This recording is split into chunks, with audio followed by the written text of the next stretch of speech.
and welcome back to the first edition of The Spin for quite a while. And today's program is on one of my favourite topics, which is fishing. I love fishing. And we've got two guests today. One is Michael Donnelly from Fishability, and that's my dog barking in the background. Let's say hello to Mike. G'day, Mike. Good afternoon. How are you? Real good, thanks. Real good. Well, I tell you what, mate, I just took a dive off the side of a ramp in my wheelchair and tipped it over, and I needed you to get a net or a really strong breaking strain line and pick me up because it took me a while to get back up, mate.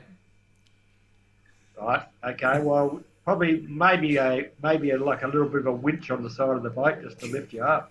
I think some of my friends would like to use a double gang hook, but that's another story. Along with Mike, we've got Nev, who's often on the spin and a very keen fisherman. We'll say a quick hello to Nev. How you going, Nev? How you going, Rod? Yeah, good. Thanks, Rod. You've built yourself a bit of a beard since the last time you were on the spin. I'm going to try to do something. Trying to make yourself look younger or something. I don't know. It's a lot more grey hair. Anyway, we've grabbed you in because you love fishing, right? Oh yeah, love it. So, mate, we'll whack them both up together, Carl. So, hello, both of you guys. Now, first of all, if I can ask you, Michael, just a little bit about Fishability, why it's there and how it happened and what it's about. Yeah, look, Fishability's been going since 2003 in Western Australia. And we just run free fishing events for people with disabilities. So either on a jetty or on a boat. And it's free to the participants, all volunteer based. We get some good funding from the WA State Fisheries Department. And it's just a lot of fun. I've got about 120 volleys, and we're right through the southwest of Western Australia. And we just love it. So it's a great community service organisation. But what was the impetus, mate? Oops, we've got some echo there, Carlos. What was the impetus that made it start, Mike? Yeah, look, there was a few guys that were volunteer fisheries officers in 2003, and one of the guys was a guy named Nev Thomas, and he was pretty sick, but he just decided that, you know, people with a disability shouldn't miss out on going fishing. So he went and got some money together and got a bit of a board going, and they built a boat, and they got some activities on jetties, and they just wanted to do it. I sort of joined it probably 6 years ago. I joined the board. And so the groundwork had been laid, but they were called Fishers with Disabilities, and not a great that name. Was sort of hot. No, so that was hot in the organisation back a bit, and it was a bit of a Perth-centric organisation, and it was a bit. Well, I hate to say this, it was a bit of an older guys sort of centric organisation, so. We just sort of changed a few things, got some new board members. We changed our name to Fishability, which was much better because it was about the ability. We got a lot more women and younger people into the organisation as volunteers. And then, you know, we just started to expand then. And now, you know, we're just going, it's just such a wonderful organisation now. It's funny how things change. Mate, that's brilliant. Now, I can't do it. The world's gone so politically correct. I can't ask you if you got the women involved to cook and clean the fish. I tell you, what was amazing about it was that we were just missing out on a whole lot of people out there who, you know, either women who fish or women who, you know, just wanted to get involved. And so we just increased our volunteer base. And because we had this issue about making sure everyone had a working with children check and a police clearances and all the rest of it, I don't know, it just changed the nature of the organisation, I think, like a lot of things do. And we've still got lots of guys my age and our age that are still part of it all, but we just represent the community a lot more now, you know, in terms of the demographic. Look, I think it's a fantastic thing. I think it's a better name. And also, to be honest, I think that the only reason I'm ever against women fishing is they catch more fish than me. That's the biggest problem. Well, I think my wife certainly catches more fish than I do. It's just the way it is, I think. Let's bring Neville in for a minute too, Carl. We're just having a few issues with your mic, Nev, so we've got to turn it on and off. So if we bring him in for a minute. Nev, you were a keen fisherman before your accident, weren't you? Yeah, yes. And it's probably right to say that that's one of the things you missed the most right after the accident, yep? I still do miss a lot of it because you can't do it all. All right, we're going to talk Can't about go to places. Go on, what are you going to say, Nev? You can't go to places you'd like to go to. But it would be nice if you could find the right places to go, and we'll talk about that shortly. But before we do, what we might do is just have a look at a little video on fishability. Fishability is for anyone who has a challenge in being able to go fishing. So it may be kids in special ed schools or in mainstream. It might be adults with a funding package or someone in an aged care facility.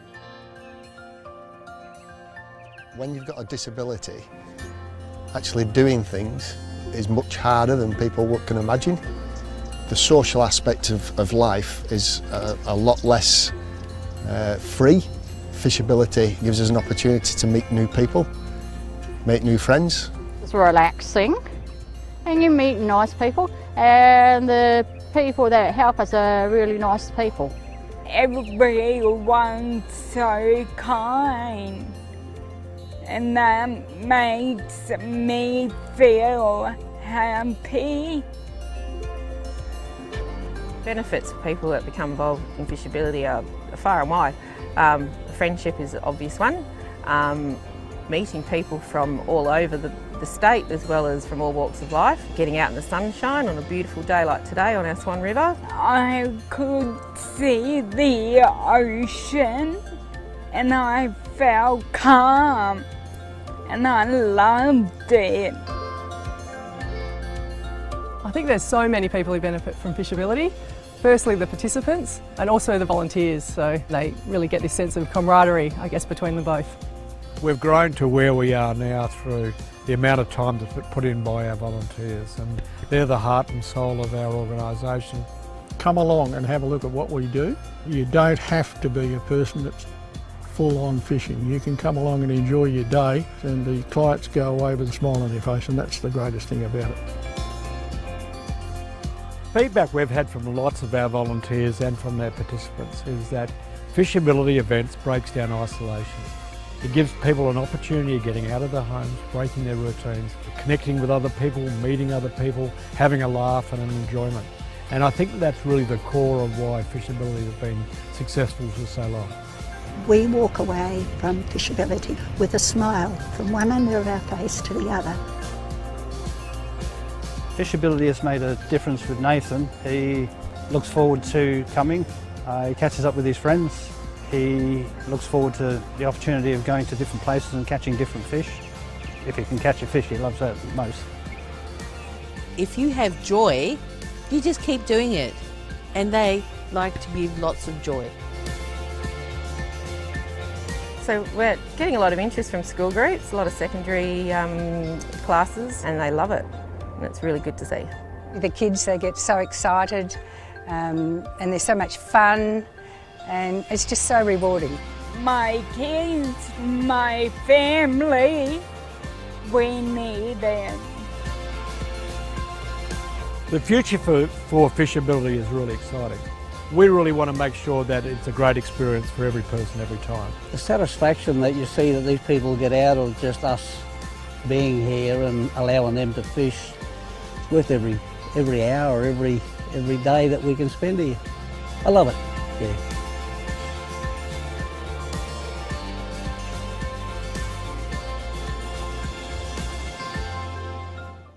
That just brings joy to my heart just to even watch it. And I love the young fella giving the Rex Hunt kiss to the fish as well, mate. When you look at that, I noticed in the video most of them are small fish, but you don't only get small fish. I've seen some other videos where you get some quite large fish as well. Yeah, I didn't want to advertise too much that we caught any fish in case they all went to our spots. People come to our spots, so yeah. Talk about that. No, we get plenty of good fish. What did you say, Ned? Then keep it a secret. Well, they don't keep it much of a secret because they've got a map for fishing in a minute that we'll talk about in a second. In fact, we'll talk about it now. There's a thing called the Fishability Map. Do you want to talk about that, Michael? Yeah, look, we decided a few years ago that we were never going to have activities ourselves for everyone to be able to, to run our activities. We might get 3,000 people a year, but, there's thousands more. So we put a map out of all of Western Australia and identified every single spot where you can go fishing from an accessibility point of view. So we've got about 40 spots that we call fully accessible and about 110 spots which are partly accessible. Now that's pretty crap, really, when you consider that Western Australia's got 7,000 kilometres of coast. So it's not really that many spots out there that are accessible, but I just want to interrupt. Can users add spots themselves? We do get people that come to us and say, hey, they've just fixed up the jetty at, Augusta. Why don't you add it to the spot?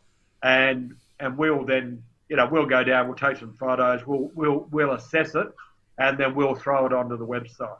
Okay. So we're pretty careful about what we put on there and don't put on there, because we don't want people to go and drive 300 k's or whatever, turn up at a spot and there's a sand dune across it, or it's not accessible or whatever. Yeah, only accessible at high tide or things like that. Yeah, exactly. So we don't want to be sort of control freaks over it, but we want to make sure that the quality of it stays pretty right in terms of the information. And when Nev was talking about going down to one of his spots and not being able to get to a spot because you can't, not easy to access or whatever, perfect for, that type of thing is perfect for people travelling around Australia who don't know an area and go, oh, I wouldn't mind going to a fish. They can click on the spot, have a look, and we talk about the type of fish that you can catch there. It takes you then to another site that tells you the sort of bait to use and all the rest of it. So yeah, it tells you everything. And we also have links then with tackle shops where the tackle shop will go, mate, you're going down and fishing down there at that time of the day, use for squid, use this sort of jig or whatever. So yeah, so it's got a fair bit of information for the person that's go on. Yeah. No, that's it. I think I'm going to have to mute your mic for a sec. Nev, we'll come back in a minute because we've got to get you a headphone because it's it's what? Not sure where that echo's coming from. We're sorry, folks, for that. We'll soldier on. I noticed that your map is at the moment only Western Australia. Do you have plans to put other states in, or are you just being closing your borders for COVID and keeping it all to yourself, or what's going on? Don't you start, okay? Everyone else is picking on us, so... No, look, our funding came out of WA government, so we only had funding to do that. We would love to do a fishability map of the whole of Australia. That would be amazing, and there's nothing to stop that actually from happening, other than if we had the feds come through in some way and say, why don't we make this national? There's no reason from a technology point of view why that platform that we're on, the Esri platform, is a worldwide platform. So you could do it anywhere if we had enough money and enough resources and enough energy to do it. Now remind me to talk about the funding for that sort of thing shortly, but yep. I noticed there are Fishability Queensland and other Fishabilities, which are not you, but you've given them permission to use your name because clearly you're comfortable with what they're doing. Are you looking for affiliates in other states in order to build the Fishability brand or not? Look, I reckon we're getting close to a point where we might have like you say, an affiliation where we actually started to talk between the various states about, okay, what can we learn from each other? How can we work together to do things? Because up until now, there was us and then a couple of fish care in Victoria started using the Fishability name, and then there's some people in Queensland that started to use it.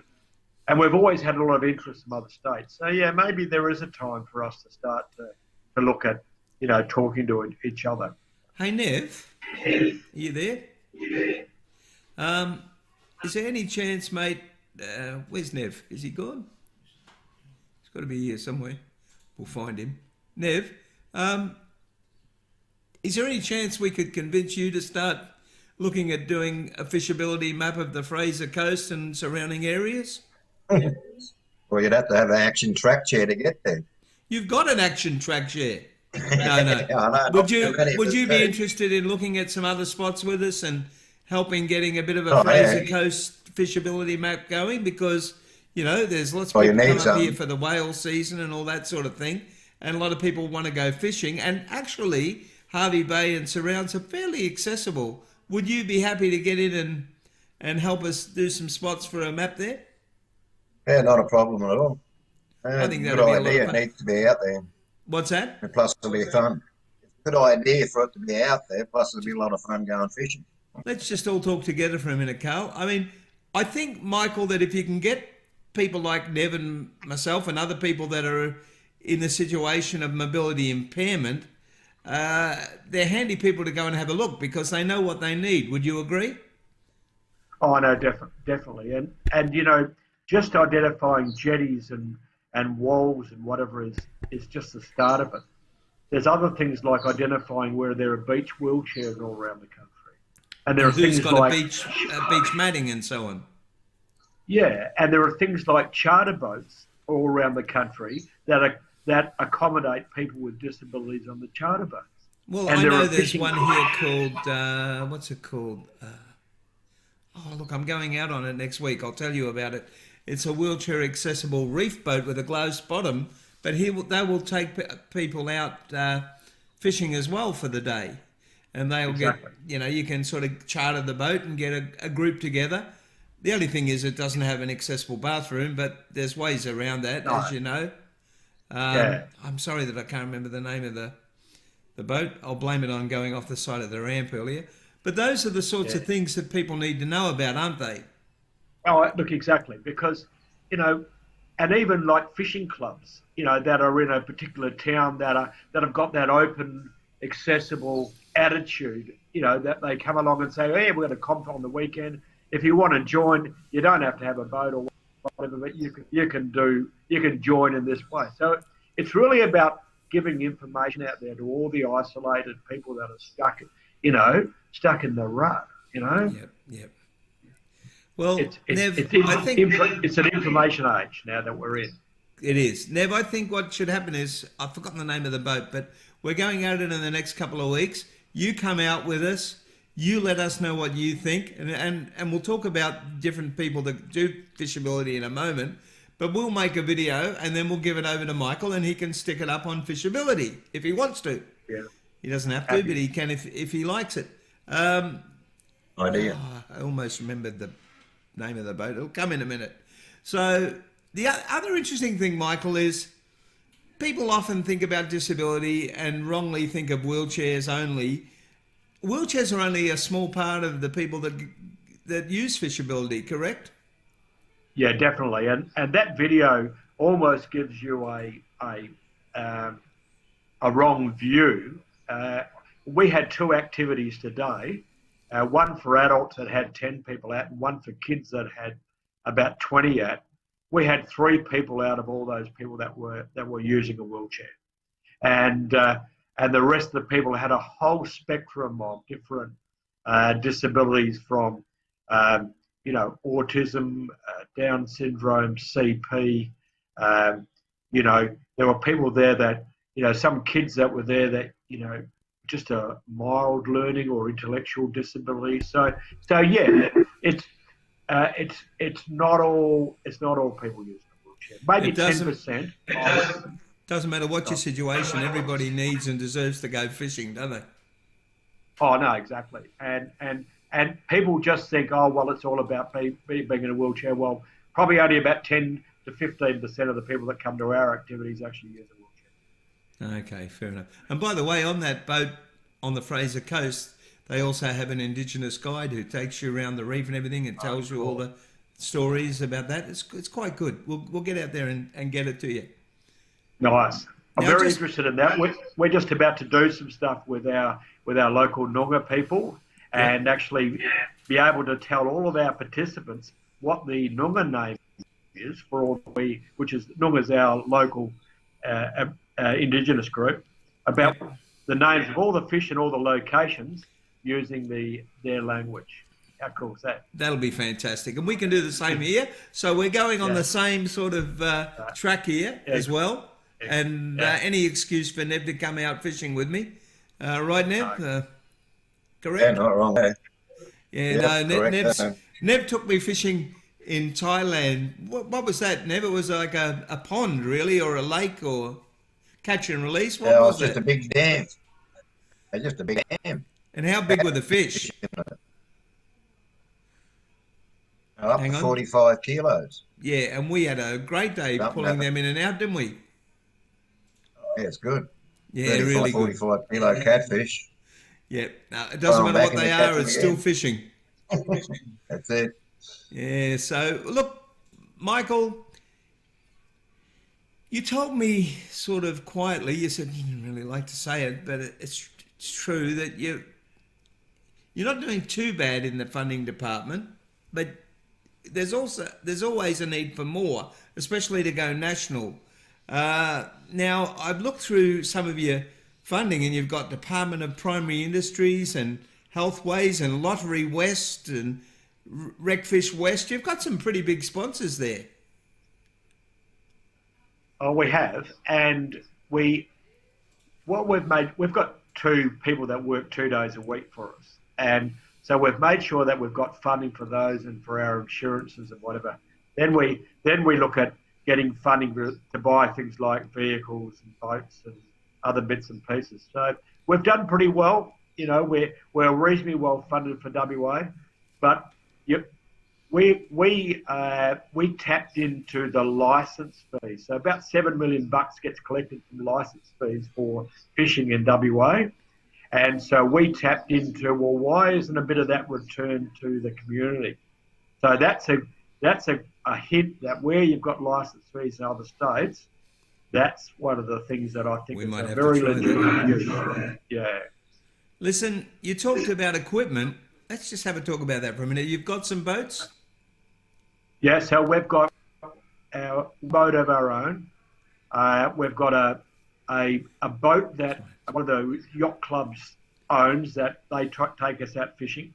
And I'm just about to press the button on a new boat, about a $90,000 10-metre boat that we're going to put in at Mandurah, which is just south of Perth. So we're just about to buy a boat. So, and we've got a couple of charter boats that take people fishing on their boats, but pretty much for free. Okay, sorry, I was just quietening down the neighbours there. So you've done very well. And how long has it taken you to grow that big? Well, 2003 to now, so that's 17 years. You've done bloody well. It's taken us to get to where we are now, and a lot of work, a lot of volunteers. We've always been apolitical, so we've made sure that both the major political parties in WA that we've never played politics. We don't play any games. You know, we're just a good community organisation. That's the way it should be. Now, Nev, when I met Nev, I didn't have a lot of friends with one arm and one leg, Nev. You were my first one, in fact. And you said you wanted to go fishing. And, you know, the thing that gets me, Michael, is that, you know, I've got a disability. I've worked in disability travel a lot of my life. But you still keep learning things all the time. And you still, if you're very honest and perhaps not so politically correct, my first thought was, well, how the heck can he go fishing? And he's got a terrific little powered reel and everything. And you've got all that stuff available as well, haven't you? Yeah. We've always had some powered reels, and we're probably on about version 5 of that now, and we've done some modifications to a little powered reel that we're using now. That we get about $500 it costs us, and so you can use it it's a spinning rod, so you can cast with it, and then you can just press a button and retrieve. So Nev, you'd be happy to test any of those, wouldn't you? Nev? Nev's gone. We've lost Nev. Have we? Are you there, Nev? Yeah, I can hear you. I said you'd be happy to test any of those, wouldn't you? Yeah, not a problem. I'm looking at different reels myself. I'm only just throwing it out there, Michael. He's always playing with electric reels and things. Well, we have too. We have too. There's no perfect one, because as you know, with people with CP, doesn't matter. You can get a reel and a button that works for person 1. It won't work for person 2. So would you agree with that, Nev? Never stop learning. Well, my reel, the diver overhead, I think can really work for anybody from where the button is. Right. Because it's just near the spool. It's so easy to use with one hand. Well, you might find out. I'll have to look at that. Do you know that particular reel, Michael? Oh no, I'd love to see it. I'd love to see a bit of video footage of that for sure. Very interested to see what you're using. As you said before, Rod, you never stop learning. It's all just a learning process. That's right. Now listen, just a couple of other things. Times of operation. Do you go out and do a bit of night fishing and stuff, or is it all during the day? No. So most of our organised activities are all between 10 and 12 during the week, when there are carers and whatever to support the people that come fishing. And so no, we don't do any night fishing. I do night fishing. And a lot of our volunteers are all into all sorts of fishing, cray fishing and diving and da-da-da-da. But for our people, we organise it so that, it's convenient for them to be able to get to an activity, have the support of the carers and whatever, and then get back home again. Normally over a 2-hour period, we find is about the right time for people to participate. You make my job easier, Michael, because you're helping me segue to the next question, which is Fishability don't provide carers. You bring your own carers, correct? Yeah, we do the fishing, and we expect that the person will turn up either able to do most of the things themselves or with the appropriate care. Like today, we had some people that were one-on-one. We had a couple of people with one carer for 2 or 3 people, for example. We had a school group with nearly 20 and probably 6 education assistants that were with them. And most of the EAs were helping out with the fishing plus our volleys. So, yeah, we will do the fishing, but we expect that care to look after any other things that, people might have seizures or, there were kids that were wandering off, kids needed to go to the toilet, all that sort of stuff. We don't do any of that. Fair enough. Now, and that's what people need to know, so they come prepared. Now, I'd like to follow up with another program later, and we'll put some of our stuff in as well, Michael, because we're probably getting towards the end of today. But are you happy to come back another time? Always happy to talk about what we do. I'd love to do a segment talking about motorised reels. Well, we might do that with Nev. Are you in for that one, Nev? Yeah, I'm in for that. So I want to try some different ones. All right. Well, this one's really good, but that sounds really good to me. Now, don't go away, Michael or Nev, because I'll come back to you after the end of the program. But I'd just like to thank you both for being involved, and also remember, please, that we have been sponsored for today's program by 2 people in Hervey Bay. We'll talk about them. Simple Solutions, and they do a lot of work with the NDIS. And as you probably know, if you're an NDIS participant like Nev and you need someone to help, the NDIS will pay for the person to go fishing with you and support you in that. Hello World Travel in Hervey Bay, where we do travel all around Australia, and we will be putting together a Fishability tour that goes to Western Australia as soon as they let us in, because they're not being very nice to us at the minute. Sorry, Mike.